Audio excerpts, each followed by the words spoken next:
Reflections with theologian Father James Bacik, campus minister at the University of Toledo. We have in Luke's Gospel here the well-known line, "Father, into your hands I commend my spirit."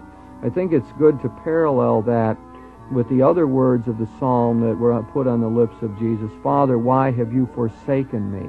So that we get the picture with that line from the psalm of Jesus being in darkness, of feeling the absence of the one he called Abba, or Father. And then yet this great act of faith in which he says, "Into your hands I commend my spirit." In a way, the whole of the Christian understanding of things is summed up in that. Even in the midst of the darkness of life, we're called upon to surrender to our God.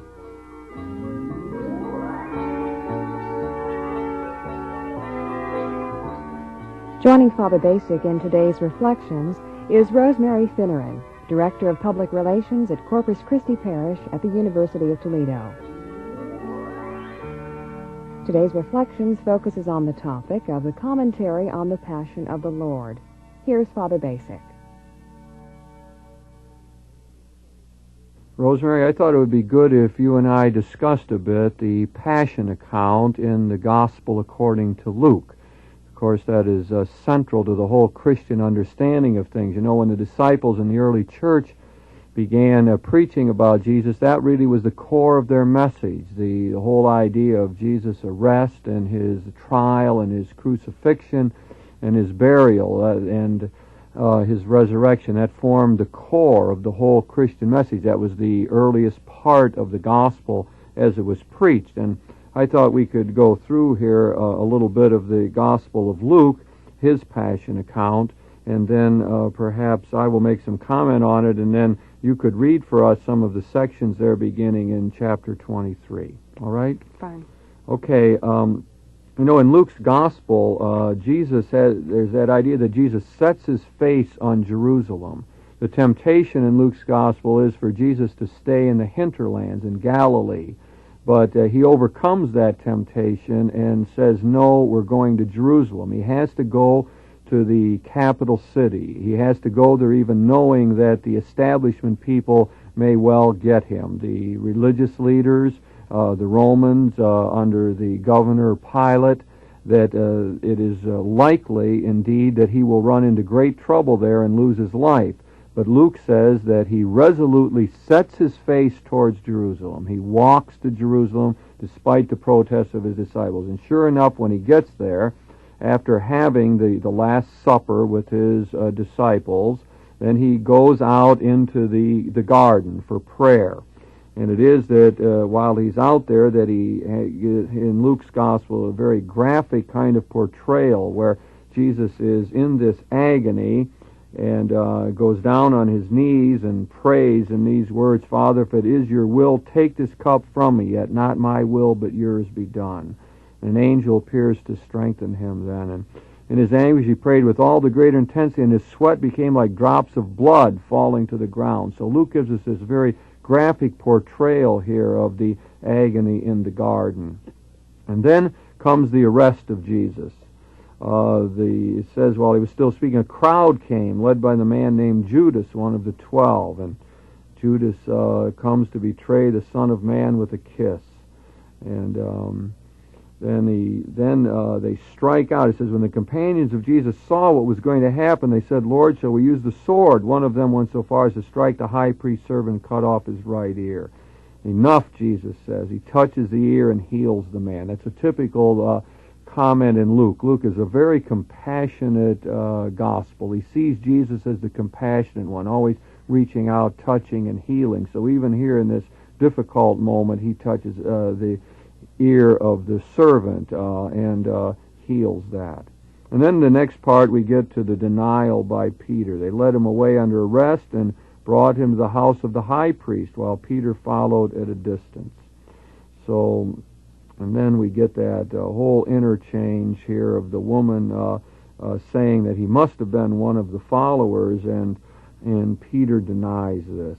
And my friend, I do not know what you are talking about. At that very moment he was saying this, a cock crowed. Lord looked around and looked at Peter, and Peter remembered the word that the Lord had spoken to him, went out and wept bitterly. So a very sad scene there. The taking to the high priest Annas, probably Annas was, his family was in charge of the high priesthood, and Annas himself was retired, but it could be that indeed he did have a role to play in all of this, because he would have still had some power over the high priesthood. Then it says, meanwhile the men guarding Jesus amused themselves at his expense, blindfolded him first, slapped him, and then taunted him, play the prophet, which one struck you? That again is a common thing in the Gospels, that Jesus did undergo this abuse, and that it's part of the whole agony scene that we see here. And then that brings us up then to the part that I wanted you to read for us, Rosemary, and then when you read it, I might make commentary on it. Then the entire assembly rose up and led him before Pilate. They started his prosecution by saying, "We found this man subverting our nation, opposing the payment of taxes to Caesar, and calling himself the Messiah, a king." Pilate asked him, "Are you the king of the Jews?" He answered, "That is your term." Pilate reported to the chief priests and the crowds, "I do not find a case against this man." But they insisted, "He stirs up the people by his teaching throughout the whole of Judea, from Galilee, where he began, to this very place." On hearing this, Pilate asked if the man was a Galilean, and then he learned that he was under Herod's jurisdiction. He sent him to Herod, who also happened to be in Jerusalem at the time. Herod was extremely pleased to see Jesus. From the reports about him, he had wanted for a long time to see him, and he was hoping to see him work some miracle. He questioned Jesus at considerable length, but Jesus made no answer.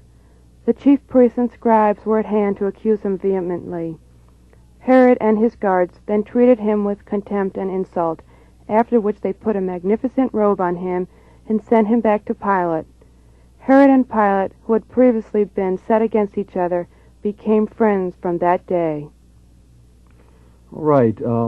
One thing that we see here is this whole figure of Pontius Pilate, and of course he was the Roman governor. We got to remember that Galilee and Judea were under the governorship of Rome. Rome was the conquering nation. They were a satellite country, perhaps as we would find today with Hungary in relationship to Russia. And the Romans liked to use the local people to try to keep control. Pilate's job was to maintain control over the whole area. It's commonly said that Pilate really was a sort of despicable kind of character, thought of as being a sort of paranoid almost in a way, of worrying about rebellion happening in his area, and he was thought of as being a dishonest and cruel person as well. Now, this idea of Herod Antipas, then, he was the governor of Galilee. It really, Pilate seems as though he really ruled in Judea, and then north of that, where we have Galilee, is where Herod Antipas, again, a sort of vassal kind of king, ruled.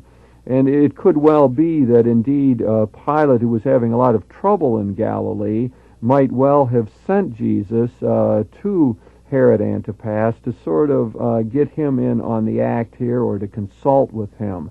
So it appears as though that historical detail may really be what actually happened. And then we get the idea of Herod questioning Jesus at considerable length, but Jesus makes no answer. Have there perhaps a reminder of the suffering servant that we find in the Hebrew Scriptures, who remains silent in the midst of all of the terror that is inflicted upon him. And again, we have that idea of Jesus being treated with contempt and insulted, something that seems to run throughout this account. And then that strange thing, Herod and Pilate, who had previously been set against each other, became friends from that day. I suppose if we were to look at wickedness sort of making friends, of perhaps they are involved in this plot together, and somehow that brings them closer together. Rosemary, why don't you go ahead then and read the next section. Pilate then called together the chief priests, the ruling class, the people, and said to them, "You have brought this man before me as one who subverts the people. I have examined him in your presence and have no charge against him arising from your allegations. Neither has Herod, who therefore has sent him back to us. Obviously this man has done nothing to deserve death. Therefore I mean to release him once I have taught him a lesson." The whole crowd cried out, "Away with this man! Release Barabbas for us." This Barabbas has been thrown in prison for causing an uprising in the city and for murder. Pilate addressed them again, for he wanted Jesus to be the one he released, but they shouted back, "Crucify him! Crucify him!" He said to them for the third time, "What wrong is this man guilty of? I have not discovered anything about him deserving the death penalty. I will therefore chastise him and release him." But they demanded with loud cries that he be crucified, and their shouts increased in violence. Pilate then decreed that what they demanded should be done. He released the one they asked for, who had been thrown in prison for insurrection and murder, and delivered Jesus up to their wishes. Right. We see here an interplay between the responsibility of the Jewish leaders and of the Roman governor. That's always been one of the great questions in New Testament scholarship, to sort of figure out what is the responsibility here for this condemnation of Jesus, and how much of it is to be ascribed to the Jewish leaders and how much to the Roman governor. One thing that seems important in all of this from our Christian viewpoint today is to remember that we can't ever let this be the cause of anti-Semitism. Can't ever make it seem as though the whole Jewish people rose up against Jesus. As a matter of fact, his closest followers were Jews. He seemed to have popular support among the people. And so if there is a Jewish involvement, we have to make sure that it is limited to the Jewish leadership. Now, there's a question about whether the Jewish leadership really had the power to inflict the death penalty or not within that Roman system. It's commonly thought that they did not. By their own law, by the book of Deuteronomy, it would have been the case that because Jesus had claimed to be the Messiah and was a false prophet, that indeed they would have the right to inflict the death penalty on him, according to the book of Deuteronomy, their own scriptures.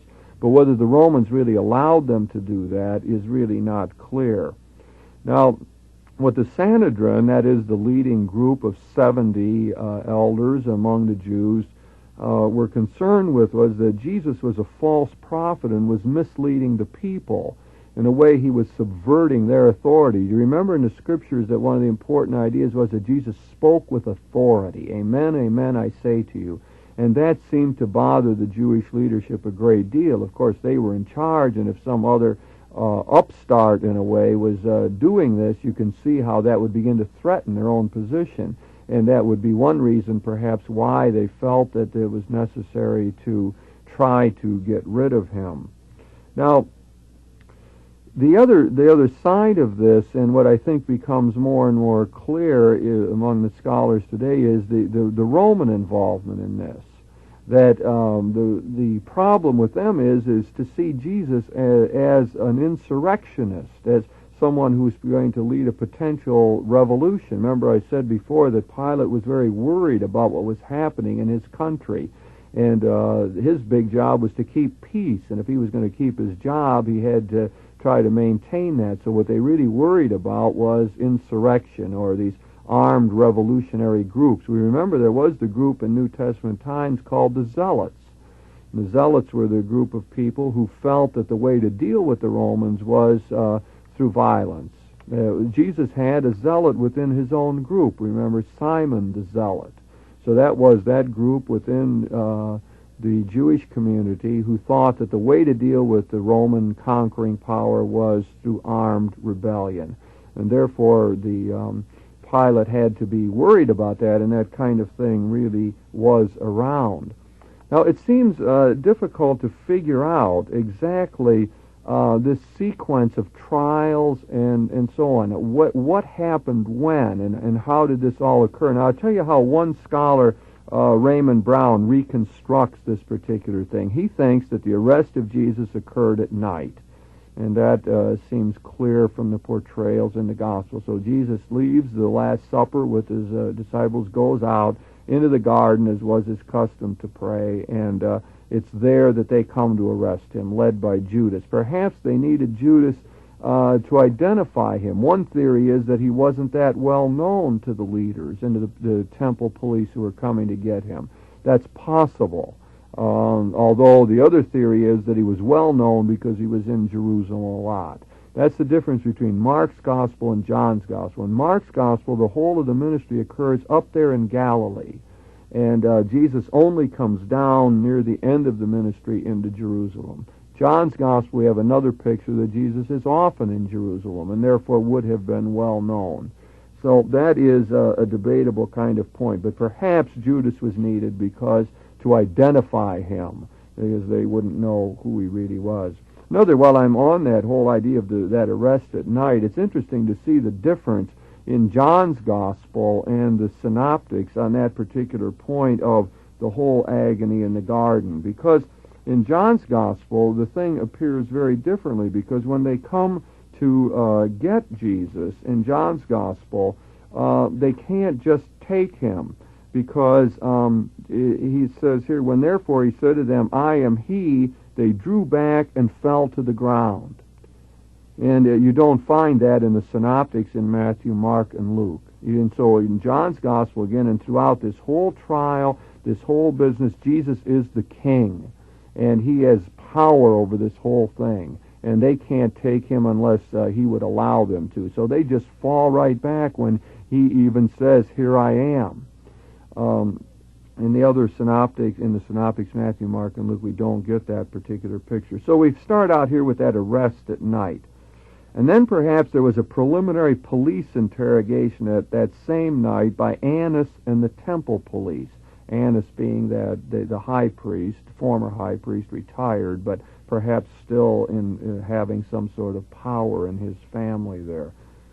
And then the next thing would be in the morning, after that had happened and some of that abuse had happened with the temple police, then there would have been an informal Jewish session in the morning by the Sanhedrin, something like a grand jury trial as we would know it today. And in that grand jury trial, what would have happened is they would not have been able to get enough votes to convict him, that they couldn't among their own leaders. And that's an important thing to remember, that we don't have a solid front among the leaders to even try to convict Jesus. But it appears as though they were split on that question and could not get this death penalty. And so their strategy then, it seems, was to go to another level and to say, all right, let's hand him over to Pilate, and we'll trump up this charge or tell him that indeed they are in danger here of insurrection, because he could be a political revolutionary. In other words, it's summarizing the idea he's making himself the king of the Jews. So they tell Pilate that kind of thing. And then it comes the final formal trial by the Romans, and he would have been then executed under their command as this political revolutionary. So you see the balance is between the responsibility of the Jewish leadership and of the Romans, and I think there's more tendency to think that final decision clearly comes from the Romans, and it's on political kinds of grounds that it happens. Now, Rosemary, why don't you read the next section for us? As they led him away, they laid hold of one Simon the Cyrenian, who was coming in from the fields. They put a crossbeam on Simon's shoulder for him to carry along behind Jesus. A great crowd of people followed him, including women who beat their breasts and lamented over him. Jesus turned to them and said, Daughters of Jerusalem, do not weep for me. Weep for yourselves and for your children. The days are coming when they will say, Happy are the sterile, the wombs that never bore, and the breasts that never nursed. Then they will begin to say to the mountains, Fall on us, and to the hills, cover us. If they do these things in the green wood, what will happen in the dry? All right. I'm making comment, in some out of what the scholars say to us. We don't want to lose the poignancy of the account in doing that, and yet the feeling is that somehow the background is helpful to us to probe the meaning of it and to get more out of it. We notice here this idea that Simon the Cyrenian is called upon to help carry the cross of Jesus.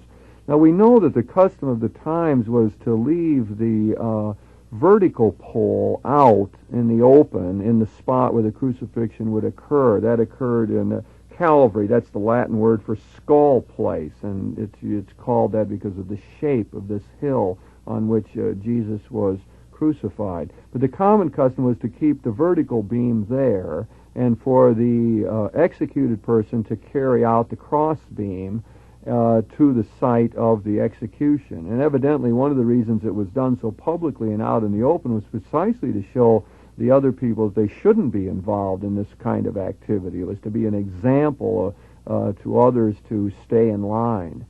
Now, in John's Gospel, again, we see the idea that Jesus carries his own cross. He doesn't need Simon the Cyrenian to do that. Now, that's somewhat disputed, whether indeed John changes that in order to show that Jesus is in charge or not, and that he's able to handle this, or perhaps the synoptics introduce Simon of Cyrene in order to make the point that the followers are to carry the cross. Remember, that was one of the main ideas of his preaching, really, was that the followers are to take up their cross and to follow after him. So maybe Simon of Cyrene is therefore this graphic figure who's showing indeed that that's what you're supposed to do, pick up the cross of Jesus and to follow him. Now, so we find here too the poignancy. Turn to them and say, "Daughters of Jerusalem, do not weep for me. Weep for yourselves and for your children." I think it's important to notice the presence of the women here in Luke's Gospel. That is a common theme, as you know, in Luke's Gospel, that he will often put the women into the story, so that in the beginning we have Anna in the temple along with Simeon, both foretelling the future of the Lord. And we find in Luke's Gospel parables about women along with men. And here, right in this important section, while Simon of Cyrene is carrying the cross, the women are also there lamenting over Jesus. And Jesus stops and says the kind word to them. I suppose it's a great example of really getting out of one's own self and one's own needs and sufferings, and even at that crucial time, being able to comfort the others. Rosemary, why don't you go on in the next section? 2 others who were criminals were led along with him to be crucified. When they came to Skull Place, as it was called, they crucified him there, and the criminals as well, one on his right and the other on his left. Jesus said, "Father, forgive them. They do not know what they are doing." They divided his garments, rolling dice for them. The people stood there watching, and the leaders kept jeering at him, saying, "He saved others. Let him save himself, if he is the Messiah of God, the chosen one." The soldiers also made fun of him, coming forward to offer him their sour wine and saying, "If you are the king of the Jews, save yourself." There was an inscription over his head, "This is the King of the Jews." One of the criminals hanging in crucifixion blasphemed him, "Aren't you the Messiah? Then save yourself and us." But the other one rebuked him, "Have you no fear of God? Seeing you are under the same sentence, we deserve it after all. We are only paying the price for what we've done, but this man has done nothing wrong." He then said, "Jesus, remember me when you enter upon your reign." And Jesus replied, "I assure you this day you will be with me in paradise." All right. Again, a powerful section out of this passion. The probably an authentic remembrance here of the soldiers who are thinking about his garments. That idea of gambling for the garments of Jesus that we find in the Gospels is something that indeed took place. They used to, that was part of their practice. And I think the other thing that strikes me about this whole thing here is the compassion of Jesus that Luke brings out again. Remember, all through the gospel, Jesus is the one who has pity on people and who saves people, and even people who are in terrible straits. And so we have the marvelous line here about Jesus replying, "I assure you, this day you will be with me in paradise." Why don't you read this final section then, Rosemary? It was now around midday, and darkness came over the whole land until mid-afternoon, with an eclipse of the sun. The curtain in the sanctuary was torn in two. Jesus uttered a loud cry and said, "Father, into your hands I commend my spirit." After he said this, he expired. The centurion, upon seeing what had happened, gave glory to God by saying, "Surely this was an innocent man." After, the crowd assembled for the spectacle and witnessed what had happened. They returned, beating their breasts. All his friends and the women who had accompanied him from Galilee were standing at a distance watching everything. Right, we have in Luke's gospel here the well-known line, "Father, into your hands I commend my spirit." I think it's good to parallel that with the other words of the psalm that were put on the lips of Jesus. "Father, why have you forsaken me?" So that we get the picture with that line from the psalm of Jesus being in darkness, of feeling the absence of the one he called Abba, or Father. And then yet this great act of faith in which he says, "Into your hands I commend my spirit." In a way, the whole of the Christian understanding of things is summed up in that. Even in the midst of the darkness of life, we're called upon to surrender to our God. And we see Jesus doing that here in this whole passage. I think as we look through this Passion account, it's important to remember that there's words that come later, that the Passion account and the death of the Lord is never the end of it. Jesus is indeed buried, but the important thing of the whole message is that he rises to life. But at certain times, we have to focus in on that passion and death, it seems to me. We have to remember that the Lord carried the cross ahead of us. We have to remember that Jesus was the suffering servant, the man of sorrows. And he went through a terrible kind of thing, especially if you think of the psychology of it. An innocent man who did nothing but good for people, condemned somehow as a criminal and a subverter of the order of things. So the whole passage that you read for us, Rosemary, has a power and something that should touch our hearts. I think the historical background is meant simply to open up the text so that it can indeed touch us, remind us that Jesus is indeed our Savior.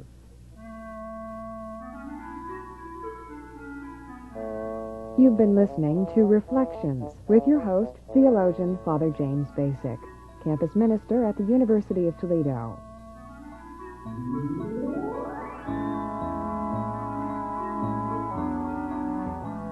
Joining Father Bacik in this discussion was Rosemary Finneran, Director of Public Relations at Corpus Christi Parish.